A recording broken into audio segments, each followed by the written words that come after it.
नमस्कार। PP news line के prime time में आप सबका स्वागत। मैं हूं रजनी अनुभव। आइए सबसे पहले नजर डालते हैं आज दिन भर की प्रमुख सुर्खियों पर। मुश्ताक अली खान इस वर्ष श्रीनगर में 5वां विश्व फिल्म महोत्सव करवाने की तैयारी में। कोयले की कमी से गहराते बिजली संकट का असर अब जम्मू कश्मीर में भी। वन व पर्यावरण आयुक्त सचिव संजीव वर्मा ने वन अधिकारियों को नगर वन स्थापित करने के दिए निर्देश। और सांबा के सलमाह गांव में 5 महीने से पानी न मिलने से लोगों में रोष। आतंकी नर्सरी के नाम से बदनाम रहे पुलवामा में अब नव निर्माण की कोंपलें फूट रही हैं। अनुच्छेद 370 के खात्मे के बाद बदले माहौल में जम्मू कश्मीर निवेश का सबसे आकर्षक केंद्र बनकर उभर रहा है। पुलवामा सहित पूरे जम्मू कश्मीर में निवेशकों को जमीन आवंटन के साथ ही 38,000 करोड़ के निवेश की प्रक्रिया को अंतिम रूप दिया जा रहा है। सबसे पहले जिंदल समूह में पुलवामा के औद्योगिक क्षेत्र में स्टील प्लांट के लिए 8.75 एकड़ यानी 70 कनाल जमीन खरीद ली गई है। जल्द ही समूह वहां प्लांट का काम शुरू करने की तैयारी में है। इसके अलावा पुलवामा में सेमपुरा में 45 एकड़ में मेडिसिटी बनाने की तैयारी की जा रही है। प्रशासन इसके लिए आ रहे निवेश प्रस्तावों को जल्द अंतिम रूप देने जा रहा है। जम्मू में अपोलो समूह को 250 बेड के अस्पताल के लिए 12.5 एकड़ जमीन आवंटित की जा चुकी है। कश्मीर में सक्रिय आतंकियों व उनके सहयोगियों को सरहद पार बैठे उनके हैंडलर ने जम्मू कश्मीर में निकट भविष्य में होने वाली विधानसभा चुनावों के लिए अभी से डर का माहौल बनाने के लिए कहा है। बारामूला व उसके साथ सटे इलाकों में मुख्यधारा के राजनीतिक दलों के कुछ कार्यकर्ताओं के अलावा पंचायत प्रतिनिधियों की टारगेट किलिंग का जिम्मा भी सौंप रखा है।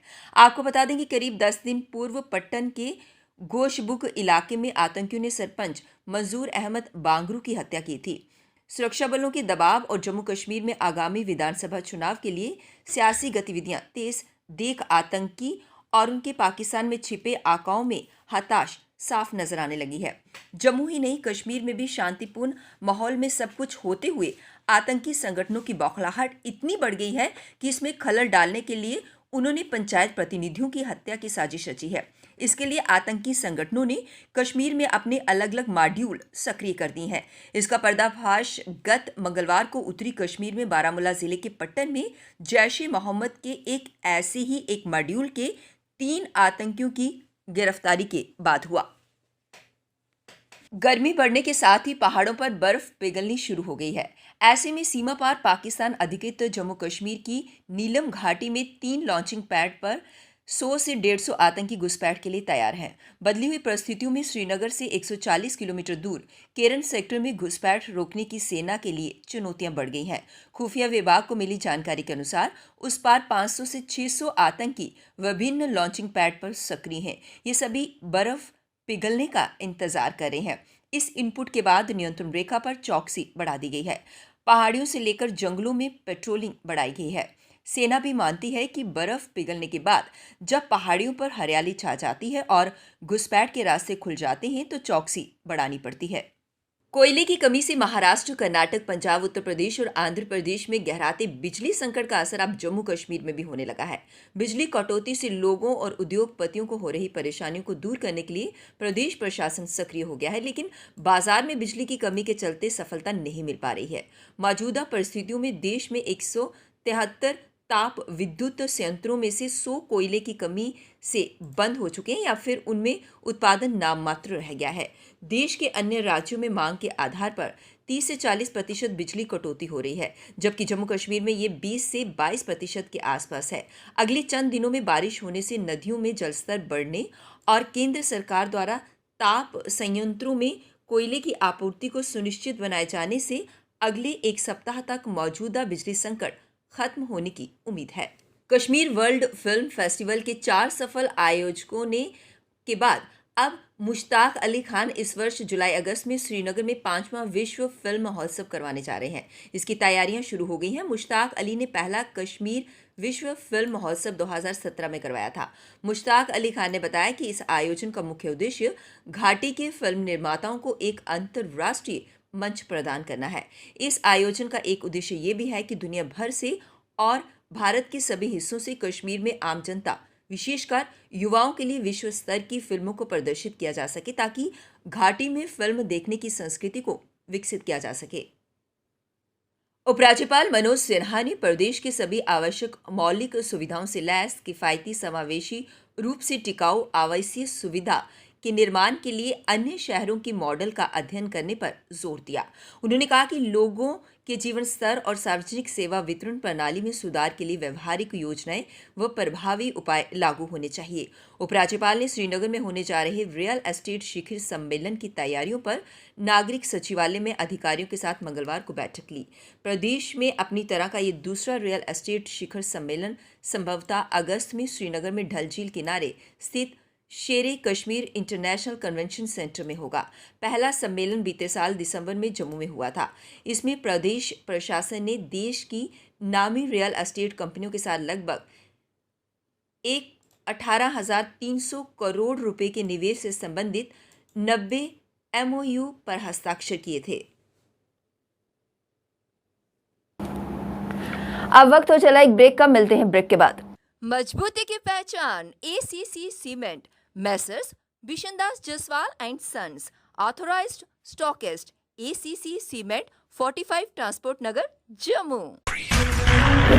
रंगीन खबरों की परत दर परत खोलता है तबसरा, बयां करता है खबर के पीछे की कहानी। तीर पंचाल से सब कुछ दिखता है।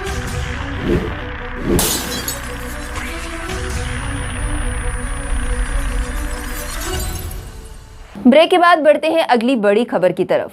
सड़कों की खस्ता हालत को लेकर आज अपनी पार्टी ट्रेड यूनियन के प्रोविंशियल प्रेसिडेंट राज शर्मा ने प्रेम नगर के लोगों के साथ मिलकर जम्मू म्युनिसिपल के खिलाफ जोरदार प्रदर्शन किया। उन्होंने कहा कि सड़कें यहां पर तोड़कर रख दी गई हैं, लेकिन अभी तक सड़कों को ठीक नहीं किया गया है, जिससे आने जाने वालों को काफ़ी मुश्किलों का सामना करना पड़ता है। और यहां तक कि जो नाले हैं वो पूरी तरह से टूटे पड़े हुए हैं, कोई भी हादसा कभी भी हो सकता है। इसी को लेकर उन्होंने LG प्रशासन से अपील करते हुए कहा कि इस काम को जल्द से जल्द करवाया जाए ताकि लोगों को राहत मिल सके।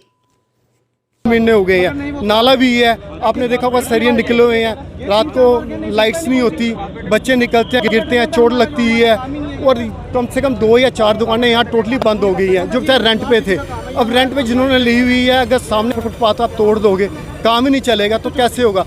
खाली स्मार्ट सिटी से नहीं होगा, खाली आप बोर्ड लगा दोगे कि स्मार्ट सिटी बना दी हमने, उससे नहीं होगा। ग्राउंड लेवल पे कुछ नहीं है, टोटली धांधली चल रही है। समझ नहीं आ रहा कि गवर्नमेंट चाहती क्या है, जो पैसा आता है वो जाता कहाँ है। अभी रिसेंटली हमारे प्रधानमंत्री जी इतना करोड़ मिला, वो है कहाँ पैसा। ग्राउंड लेवल पे तो कोई दिखाई नहीं दे रहा ना। तो गवर्नमेंट से LG साहब से ये अपील करते हैं, जो स्मार्ट सिटी का काम चल रहा है, कम से कम इसकी एक लिमिट होनी चाहिए। संवेदना सोसाइटी के साथ मिलकर फोर्टिस एस्कार्ट हॉस्पिटल अमृतसर ने आज एक फ्री मेडिकल कैंप का आयोजन किया, जिसमें ऑफिस एम्प्लॉयज़ का हेल्थ चेकअप किया गया कि ताकि वो कितना पूरी तरह से फिट है, इसी को लेकर उनका कंप्लीट चेकअप किया गया। इसके लिए उन्होंने संवेदना सोसाइटी के केशव चोपड़ा का तहे दिल से शुक्रिया अदा किया। हेल्थ चेकअप के लिए बोला था इन्होंने कि हम सारे ऑफिस एम्प्लॉयज़ के जितने भी हैं यहाँ पे उनका एक हेल्थ चेकअप करेंगे कि उनके वो देखेंगे कि वो भी हेल्दी हैं कि नहीं, उनके हेल्थ पैरामीटर सब ठीक हैं कि नहीं ठीक है। ये एक बहुत अच्छा इनिशिएटिव था संवेदना सोसाइटी का, जो कि फोर्टिस एस्कॉर्ट ने भी इनको साथ में मिलके, डॉक्टर्स भी हैं, सारा इंफ्रास्ट्रक्चर भी प्रोवाइड कराया। ज़्यादा काम तो ये संवेदना जी सोसाइटी जो केशव चोपड़ा जी है उनको हम थैंक यू भी करते हैं, और अपना स्टाफ की तरफ से, मेरी तरफ से भी सबको, मतलब हम द कोर ऑफ हार्ट सबको थैंक यू करते हैं। और मैं चाहूँगा कि आने वाले टाइम में भी इस चीज़ की, इस तरह के कैंप होते रहें और इस चीज़ का हमें फ़ायदा हो, ताकि हम सबकी हेल्थ जो है बिल्कुल फिट ठीक रहे।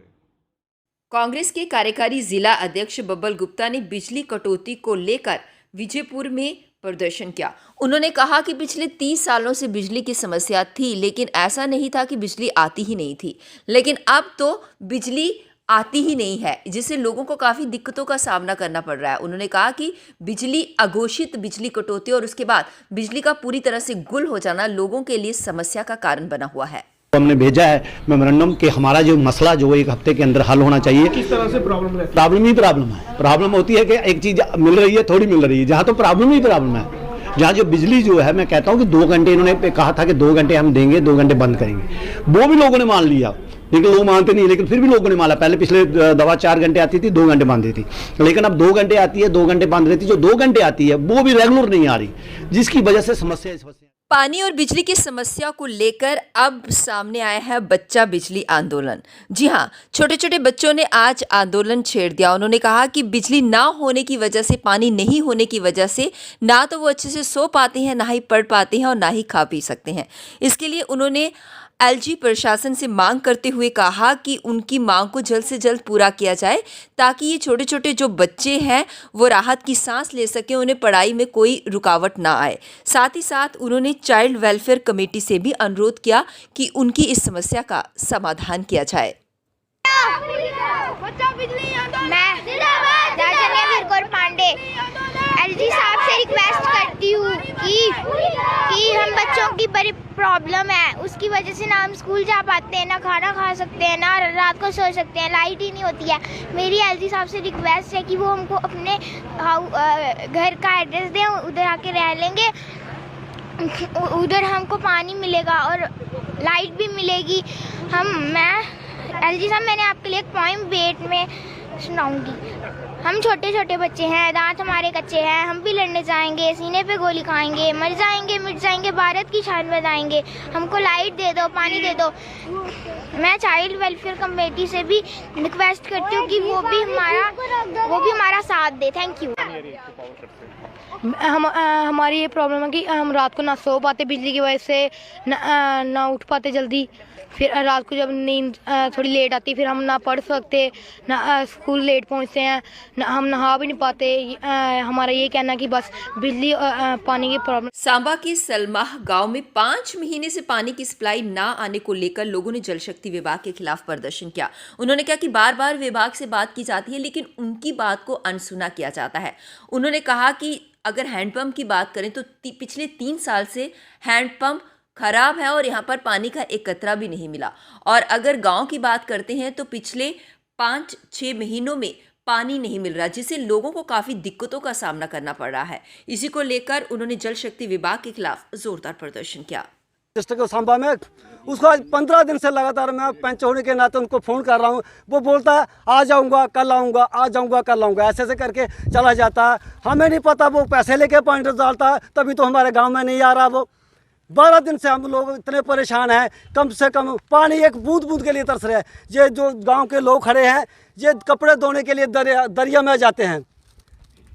बस मैं इतनी बात रखना चाहता हूं। और बाकी जो ये हेड पंप है, कितने बार डिपार्टमेंटों को कंप्लेन की है, आप देख सकते हैं। ये कम से कम 3 साल। पीपी न्यूज लाइन के प्राइम टाइम के आज के इस अंक में बस इतना ही। मुझे और मेरी पूरी टीम को दीजिए इजाजत और आप जुड़े रहिए पीपी न्यूज लाइन के साथ। नमस्कार। जम्मू में आई टेस्टिंग की साइंटिफिक और मॉडर्न टेक्नोलॉजी के लिए हमेशा याद रखें जेम ऑप्टिशियंस, जहां पर रखा जाता है आपकी हर जरूरत का ख्याल। Gem opticians with the facility of eye exercise, A scan, biometry, pachymetry और ऑटोमेटेड फील्ड एनालाइजर। और हाँ, हमारे यहाँ बढ़िया क्वालिटी के ब्रांडेड स्पेक्टिकल्स, सनग्लासेस और कॉन्टेक्ट लेंसेज मिलते हैं। आपका भरोसेमंद एक ही नाम, Gem opticians, Gandhinagar. Gem opticians, Nai Basti. Gem opticians, Amphalla. Gem opticians, Trikuta नगर।